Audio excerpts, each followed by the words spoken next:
এক্সে বিস্ফোরক লোকসভার বিরোধী দলনেতা রাহুল গান্ধী তার বাড়িতে যে কোনো সময় রেড করতে পারে ইডি। তদন্তকারী অফিসারদের থেকে খবর পেয়েছেন তিনি।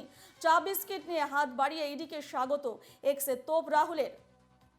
752 কোটি ন্যাশনাল হেরাল্ড মামলায় 2022 সালে রাহুল গান্ধীকে 9 ঘন্টা ধরে জিজ্ঞাসাবাদ করে ইডি এবং এই ঘটনায় গত বছর পিএমএলএ অ্যাক্টে মামলা করে কেন্দ্রীয় এজেন্সি। ইডি সূত্রে খবর, ন্যাশনাল হেরাল্ডের 38% শেয়ার রয়েছে রাহুল গান্ধী এবং সোনিয়া গান্ধীর নামে। রাহুল গান্ধী দাবি করছেন, বাজেট আলোচনা চক্রবহ মন্তব্যের পরই তাঁর বিরুদ্ধে ইডি অভিযান চালানোর পরিকল্পনা করা হচ্ছে। ইডির সূত্রে এই খবর পেয়েছেন বলে কংগ্রেস নেতার দাবি। এক্সে বিস্ফোরক লোকসভার বিরোধী দলনেতা রাহুল গান্ধী তার বাড়িতে যে কোনো সময় রেড করতে পারে ইডি।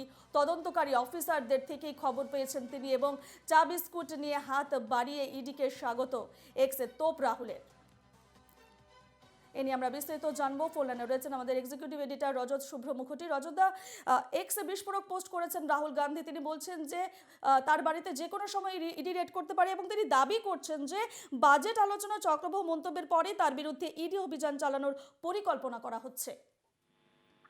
দেখো, শুক্রবারের এই মুহূর্তে সকালবেলা রাহুল গান্ধীর এই পোস্ট ঘিরে কিন্তু রাজনৈতিক উত্তাপ গোটা দেশে ছড়িয়ে পড়েছে।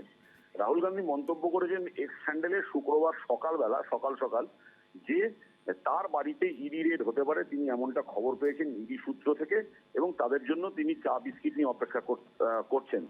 প্রসঙ্গত জানিয়ে রাখি যে ইতিমধ্যেই যে কংগ্রেসের দীর্ঘকালীন মুখপাত্র ন্যাশনাল হেরাল্ড, এই ন্যাশনাল হেরাল্ড পত্রিকার মালিকানা বদল নিয়ে ইতিমধ্যেই ইডি রাহুল গান্ধীকে একাধিকবার জেরা করেছে। সেই প্রসঙ্গ ধরেই তিনি উল্লেখ করেছেন যে, বা রাজনৈতিক বিশ্লেষকরা মনে করছেন যে যেহেতু তিনি মন্তব্য করেছেন যে যেহেতু তিনি বাজেট অধিবেশনে মন্তব্য করেন যে এই মুহূর্তে দেশের সাধারণ মানুষের অবস্থা অভিমন্যুর মতো, যাকে চক্রবুহে মহাভারতের সঙ্গে তুলনা করে তিনি 6 রথীর নাম বলেছিলেন, অজিত দোভাল, মোহন ভাগবত এবং বেশ কিছু শিল্পপতির নাম সহ। সেখানে পার্লামেন্ট কিন্তু ক্যাটেগরিক্যালি জানিয়ে দিয়েছিল যে যারা রাজ্য লোকসভার মেম্বার নয় বা পার্লামেন্টের মেম্বার নয় তাদের নাম পার্লামেন্টে আনা যাবে না। কিন্তু আজকের তার এই বক্তব্য কিন্তু স্পষ্ট করে দিচ্ছে যে তিনি মোদী সার দিকে আঙুল তুলছেন এবং শুক্রবার সকালে তার এই পোস্টকে ঘিরে যে যত দিন গড়াবে তত রাজনৈতিক বিতর্ক বাড়বে, রাজনৈতিক উত্তেজনা ছড়াবে গোটা দেশ জুড়ে, তার বলার অপেক্ষা রাখে। একেবারে ধন্যবাদ তোমাকে, আপনাকে রজতদা। যেমনটা আমাদের সঙ্গে ছিলেন আমাদের এক্সিকিউটিভ এডিটর রজত শুভ্র মুখোটি এবং যেমনটা আমরা জানাচ্ছি যে আজকের সবচেয়ে গুরুত্বপূর্ণ খবর, এক্সে বিস্ফোরক লোকসভার বিরোধী দলনেতা রাহুল গান্ধীর তার বাড়িতে যে কোনো সময় রেড করতে পারে ইডি এবং তদন্তকারী অফিসারদের থেকে খবর পেয়েছেন তিনি। চা বিস্কিট নিয়ে হাত বাড়িয়ে ইডিকে স্বাগত এক্সে তোপ রাহুলের।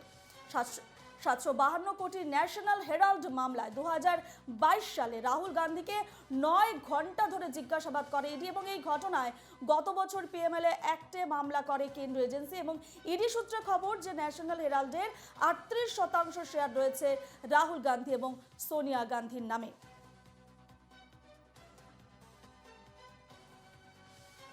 রাহুল এক্সপোস্ট দাবি করছেন যে বাজেট আলোচনায় চক্রবহ মন্তব্যের পরে তাঁর বিরুদ্ধে ইডি অভিযান চালানোর পরিকল্পনা করা হচ্ছে। ইডির সূত্রে এই খবর পেয়েছেন বলে কংগ্রেস নেতার দাবি।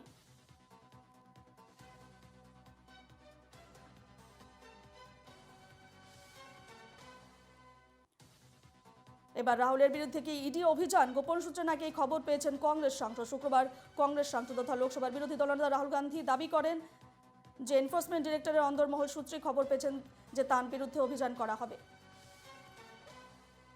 এ নিয়ে আমরা ফোন লাইনে পেয়ে গেছি সিপিএম নেতা সুজন চক্রবর্তীকে। সুজনবাবু, এনকেটিভি বাংলায় স্বাগত। সুজনবাবু, এক্সে বিস্ফোরক রাহুল গান্ধী তিনি বলছেন যে কোনো সময় তার বাড়িতে ইডি রেড হতে পারে এবং তিনি দাবি করছেন যে সংসদে বাজেট আলোচনায় চক্রবহ মন্তব্যের পরে তার বিরুদ্ধে ইডি অভিযান চালানোর পরিকল্পনা করা হচ্ছে।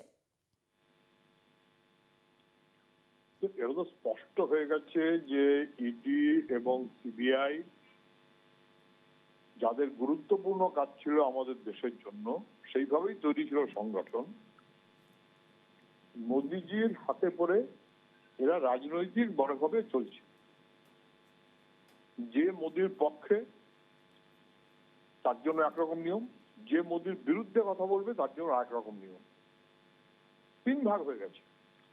যদি বিজেপির পক্ষে হয় চুপ, ছেড়ে দাও, যা খুশি করুক।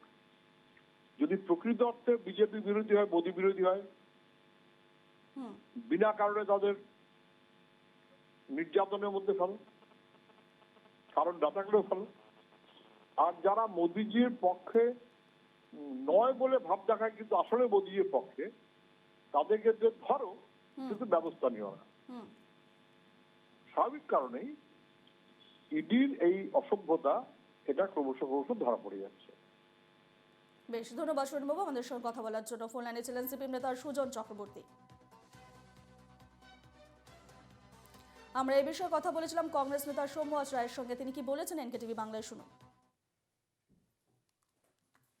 রাহুল গান্ধী আগেও অনেকবার তার বাড়িতে তাকে সমন পাঠানো হয়েছে, তিনি গেছেন, সবই হয়েছে। আসলে ভয় পাচ্ছে সারা ভারতবর্ষে। এই যে 56 ইঞ্চি ছাতিওয়ালা ভদ্রলোক, তিনি ভয় পেয়েছেন। ভয় পেয়ে এসব করছেন। কোথাও সিবিআই, কোথাও ইডি, কোথাও কিছু। এসব করে কোনো লাভ হবে না। ওটা রাহুল গান্ধী যতই করবেন ততই আমরা শক্তিশালী হব। মানুষের কাছে বোঝাই যাচ্ছে, মানুষ জানে যে এখন ভারতবর্ষে এমন একটা সরকার চলছে যে সরকারটা গণতন্ত্র মানে না, স্বৈরাচারী সরকারের একটা চেহারা আমরা দেখতে পাচ্ছি। লাভ হবে।